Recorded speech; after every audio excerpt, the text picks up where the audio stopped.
আসসালামু আলাইকুম রহমতুল্লাহি ওবরকাতুহু। সম্মানিত দর্শক, অদ্ভুত উটের পিঠে চলছে দেশ।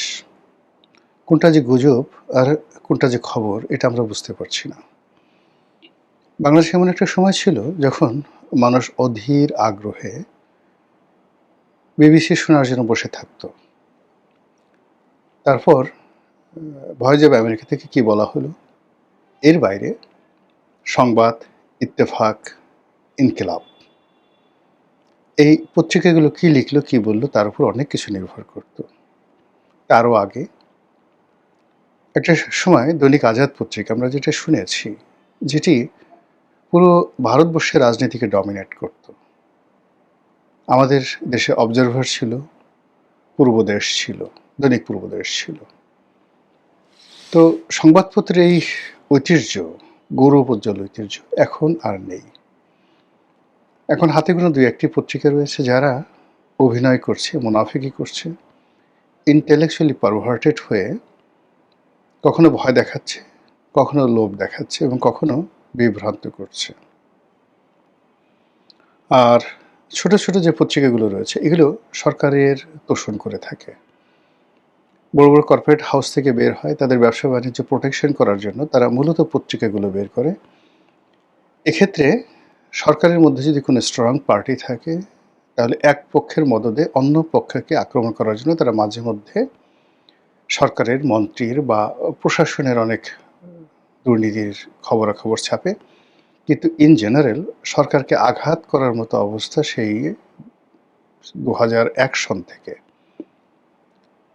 কখনই আমাদের সংবাদপত্রগুলো সাহস করেনি। ২০০১ সনে বিএনপির জমানা থেকে, তারপর 111, তারপর আওয়ামী লীগের জমানা। এখানে আমরা কিছু মানুষ প্রথা বিরুদ্ধ কথাবার্তা বলেছি, কিন্তু এই কথাবার্তা বলতে গিয়ে আমাদেরকে সারাক্ষণ দোয়া দরুদ তসবি তাহলিল পড়ে যথাসম্ভব সতর্ক হয়ে তারপর কথাবার্তা বলতে হয়েছে। এর বাইরে যারা কার্টুন এঁকেছে, যারা দু কলম লিখেছেন, অসতর্ক হয়ে কোনো একটা ফেসবুকে স্ট্যাটাস দিয়েছেন, এরকম বহু মানুষ জেল খেটেছেন, অনেকে গুমের শিকার হয়েছেন এবং অনেকের জীবন আরও মারাত্মক পরিণতি ডেকে নিয়েছে। অনেকে দেশ ছাড়তে বাধ্য হয়েছেন এই ২০০১ থেকে এই পর্যন্ত, এই সুদীর্ঘ সময়ে। কাজেই এখন পরিস্থিতি এমন একটা অবস্থায় দাঁড়িয়েছে, চারিদিকে শুধু গুজব থই থই করে। এবং এটা ফেসবুকের যুগ, টুইটারের যুগ, ইউটিউবের যুগ।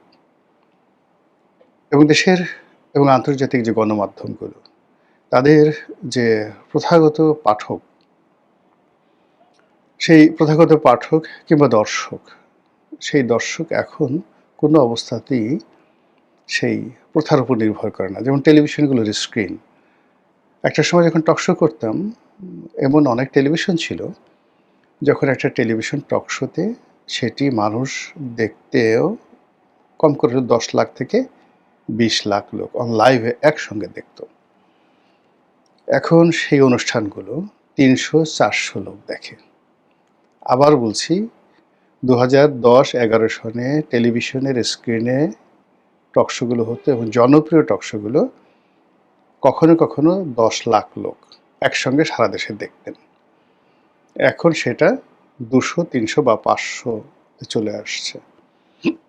এবং তারা এই টকশোগুলো এখন তাদের সারভাইভের জন্য তারা ছোট ছোট করে হেডলাইন দিয়ে, অন্যান্য ইউটিউবাররা যে কাজগুলো করে তাদের মতো করে একটা চমক সৃষ্টি করা থাম্বনেইল করে, হেডলাইন করে করে ইউটিউবে তারা দেয়, ফেসবুকে দেয় এবং সেখান থেকে যে আয় রোজগার হয় সেটি দিয়ে টেলিভিশনগুলোকে চলতে হচ্ছে। বাংলাদেশে একটা সিঙ্গেল পত্রিকা নেই যে পত্রিকাগুলো তাদের মূল ধারার যে প্রিন্টিং ভার্সন সেটা দিয়ে তারা সারভাইভ করতে পারে। তারা প্রায় সবাই বিভিন্ন সূত্র থেকে টাকা পাচ্ছে। কেউ হয়তো তাদের যে প্যারেন্ট কোম্পানি, সেখান থেকে তারা সাবসিডি গ্রহণ করছে। কেউ হয়তো বিদেশি কোনো গোয়েন্দা সংস্থার কাছ থেকে টাকা নিচ্ছে।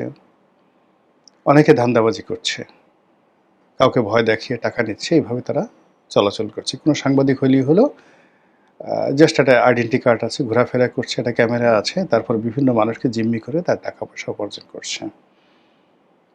আর অন্যদিকে বড় বড় কয়েকটা পত্রিকা তারা তাদের যে ডিজিটাল ভার্সন, জাস্ট লাইক টেলিভিশনের মতো করে তারা তাদের ডিজিটাল প্ল্যাটফর্ম তৈরি করেছে মূলত ইউটিউবের জন্য আর ফেসবুকের জন্য।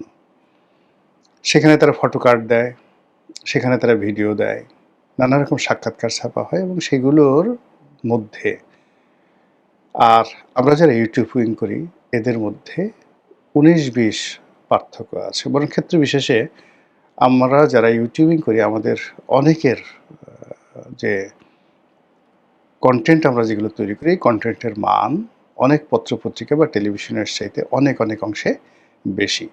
ফলে আমাদের মধ্যে কারো ভিউ, কারো গ্রহণযোগ্যতা, সরকারি অফিসগুলোতে এদের যে দাপট, এটি যেকোনো পত্র-পত্রিকার চাইতে অনেক বেশি।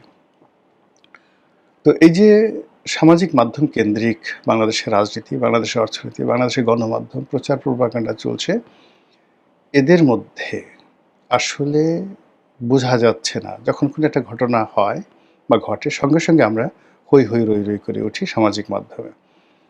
অন্তত ১ সপ্তাহ পরে আমরা বুঝতে পারি কোনটা সত্য এবং কোনটা মিথ্যা, কোনটা এআই নির্মিত আর কোনটা এআই নির্মিত নয়, কোনটা গুজব আর কোনটা বাস্তব।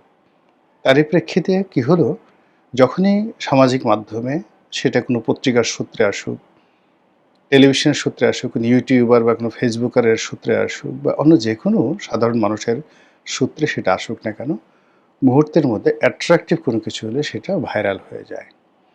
এরপর শুরু হয় হৈ রই কাণ্ড, খোঁজাখুঁজি করার পরে যখন সত্য প্রকাশ হয়ে পড়ে তখন এক ধরনের প্রতিক্রিয়া দেখা দেয়, আর যখন মিথ্যা প্রমাণিত হয় তখন অনেকে চুপ হয়ে যায়। কিন্তু মিথ্যার কারণে যার ক্ষতি হবার তার কিন্তু ক্ষতি হয়ে যায়।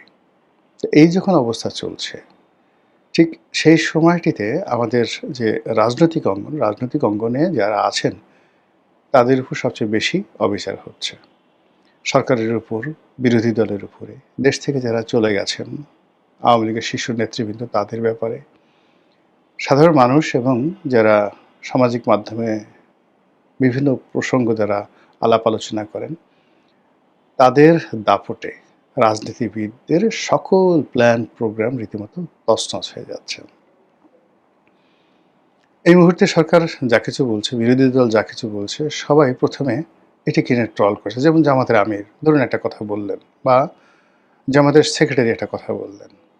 ওটার ইতিবাচক দিক যতটা না আছে তার চেয়ে নেতিবাচক দিক ১০০০ গুণ ঠাট্টা মশকরা ট্রল আমাদের একটা ট্রেন্ড হয়ে গেছে, অভ্যাসে পরিণত হয়ে গেছে।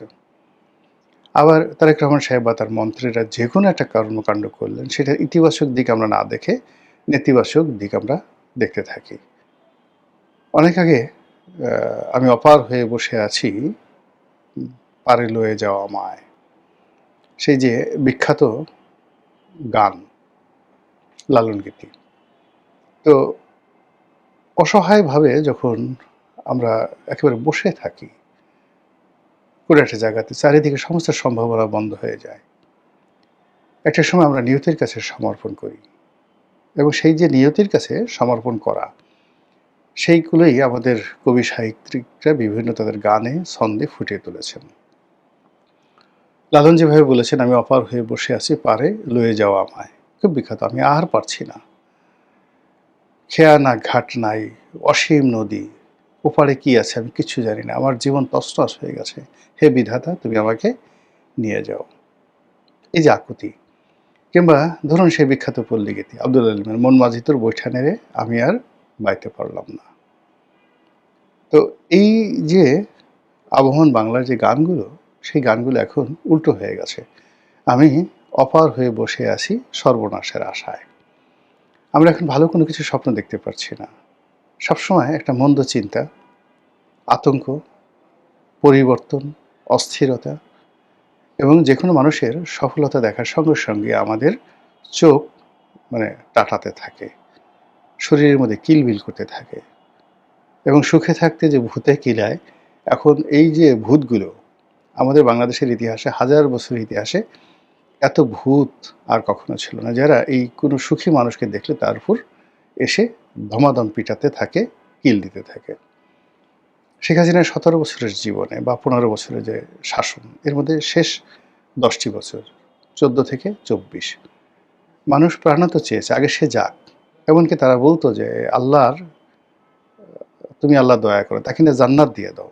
তবুও আমরা তার সাথে পারছি না, এই মহিলা মারা যাক।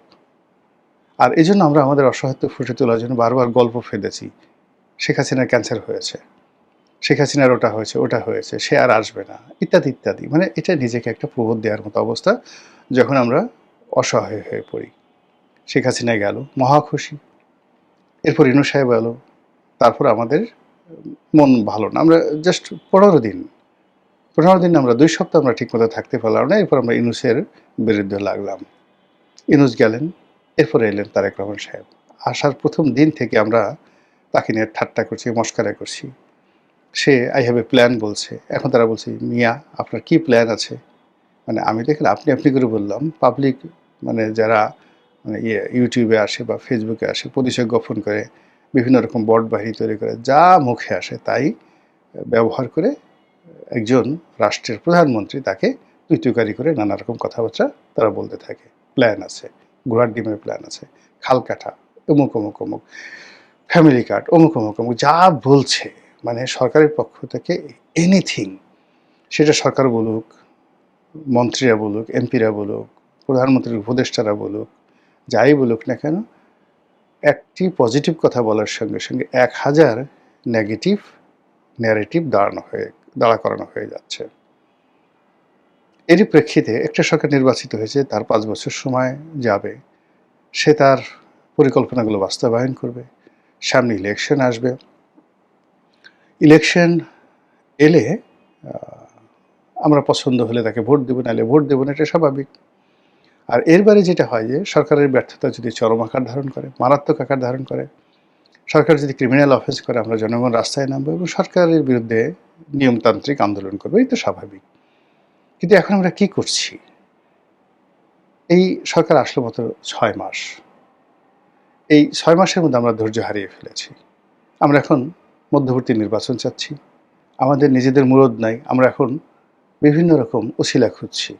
ভারত কি বলবে, দীনেশ ত্রিবেদী কিভাবে তাকালেন, সার্জিও গোর কখন এলেন, কার সাথে বৈঠক করলেন, আমেরিকান কোন প্যাসিফিক কমান্ডার বাংলাদেশে গোপনে এলেন, আমেরিকান ম্যারিনের কোন সেনাপতি বাংলাদেশে এলেন, তারপর চীন গেলেন তারেক রহমান সাহেব, সেখান থেকে কী পেলেন, খলিলুর রহমান আসলে বাংলাদেশের জন্য কিছু করছে, সে কি ডক্টর ইউনূসের লোক, আমেরিকার লোক, নাকি তারেক রহমান সাহেবের লোক? আবার তারেক রহমান সাহেবের যে অতীতের যে সমালোচনাগুলো, সেগুলো আবার সামনে এনে এই বিদ্যুতের সঙ্গে, হেরিকেনের সঙ্গে, খাম্বার সঙ্গে, বিদ্যুৎ মন্ত্রী টুকুর সাহেবের সঙ্গে মিলিয়ে নানা রকম প্যারোডি যেভাবে মানে শুরু হয়েছে, এতে করে সরকার রীতিমতো পাগল হয়ে গেছে। সরকারের মাথায় ঠিক নেই। সরকার এই আগে যে সকল আইন ছিল, সন্ত্রাস দমন আইন ছিল, তারপর সেই আইনের সঙ্গে সেই যে সাইবার সিকিউরিটি অ্যাক্ট, এগুলো ছিল। আবার তত্ত্বাবধায়ক সরকারের আমলে এগুলো কিছুটা পরিবর্তন করা হয়েছিল, মডিফাই করা হয়েছিল। এখন সরকার দেখলো যে মানুষের ফাজলামো এমন পর্যায়ে বেড়ে গেছে যে কোনো অবস্থাতেই এদের হাত থেকে নিরাপদ রাখা যাচ্ছে না। আপনি দেখবেন যে সব কিছু সহ্য করা যায়, কিন্তু নুইসেন্স সহ্য করা যায় না। বাংলাদেশের একটা বিখ্যাত কথা আছে যে বাঘের হুঙ্কার সহ্য হয়, কিন্তু বানরের ভেংসি শুরু হয়, সহ্য করা যায় না। এখন তারেক রহমান সাহেব বা তার দল, অনেক বড় দল, তারেক রহমান সাহেবের অনেক তারা মনে করেন যে বাংলাদেশে তারেক রহমান সাহেবের মতো এরকম রাজপুত্র দ্বিতীয়টি নেই। তার মা প্রধানমন্ত্রী, তার মা ফার্স্ট লেডি, তার বাবা প্রেসিডেন্ট, সেনাপ্রধান, মুক্তিযোদ্ধা, তো ইত্যাদি কত, তার শ্বশুর নৌবাহিনী প্রধান, মন্ত্রী, তার স্ত্রী ডাক্তার, পিএইচডি হোল্ডার, মানে এইরকম যাকে বলা হয় একেবারে ব্লু ব্লাড সব দিক থেকে। আপনি যদি ব্রিটেনের কোনো লর্ডকে ধরেন, আর্ল ধরেন, বা রাজ পরিবারের কোনো সদস্য, থিওডর রাজবংশের কোনো সদস্য, ঠিক ওইরকম বাংলাদেশে তারেক রহমান সাহেবকে মনে করা হয় ব্লু ব্লাড। তো সেই ব্লু ব্লাডের একজন মানুষ প্রধানমন্ত্রী হয়েছেন। এখন লোকজন তাকে ছোট করার জন্য, সে লেখাপড়া কী করেছে, ইন্টারমিডিয়েটে তার রেজাল্ট কী, ম্যাট্রিকে তার রেজাল্ট কী, বিএ পাস সে কেন করলো না, ইত্যাদি ইত্যাদি নানা রকম সমালোচনা। সে এতদিনে আমেরিকাতে লন্ডনে থাকলো, সেখানে থেকে কি একটা বারেট ল করতে পারতো না? একটু পড়াশোনা করতে পারতো না? অক্সফোর্ড থেকে কি একটা ডিগ্রি নিতে পারতো না? এই সকল কথাবার্তা বলে প্রতিটা মুহূর্তে পাজেল করে ফেলছে। সে যাদেরকে নিয়োগ দিচ্ছে উপদেষ্টা রূপে, এর চুল নাই কেন? ওর গাল বাঁকা কেন? ও ঘাড় বাঁকা করে কথা বলে কেন? ও কি বাংলাদেশ সম্পর্কে জানে? ইত্যাদি নানা রকম কথাবার্তা বলে প্রতিটা মুহূর্তে সরকারের যে মানসিক শক্তি, সেই শক্তিটাকে তছনছ করে দিচ্ছে। এবং সেই তছনছের ফলে কি হলো? সাধারণ মানুষ আমাদের দেশে বিভ্রান্ত হচ্ছে।